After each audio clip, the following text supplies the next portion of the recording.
আসসালামু আলাইকুম প্রিয় ভিউয়ার্স, আপনারা সবাই কেমন আছেন? আশা করি ভালো আছেন। ইনশাল্লাহ আপনাদের দোয়ায় আমিও খুব ভালো আছি।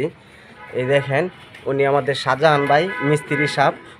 এই যে মশলাগুলি করছে, উনি অত্যন্ত ভালো কাজ করে। ওনার কাজের বয়স অনেক দিন। ভাই, আপনার কাজের বয়স কত দিন?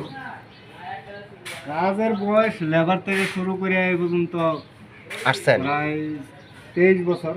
23 বছর ধরে উনি কাজ করে। তাহলে ওনার কাজের অভিজ্ঞতা কত দিন? প্রিয় ভিউয়ার্স, আপনারা সকলেই কমেন্টে এসে বলে যাবেন। আর এই দেখেন, আমরা এই কাজটা করতেছি। এই বিল্ডিংটা হচ্ছে গিয়ে আপনার 2000 স্কোয়ার ফিট। এই বিল্ডিংয়ে কাজ চলছে। তো এই বিল্ডিংয়ে আপনার অনেক দিন যাবৎ কাজ করতেছি। আপনারা সবাই দোয়া করবেন আমরা যেন সহি সালামতের কাজকাম করতে পারি এবং সুন্দর করে কাজকাম করতে পারি, মালিকদের পছন্দ হয়। এবং আপনাদের কাছে একটা রিকোয়েস্ট, কমেন্টে এসে বলে যাবেন কাজগুলি কীরকম হয়েছে এবং কাজ কিভাবে করলে আরও সুন্দর হবে।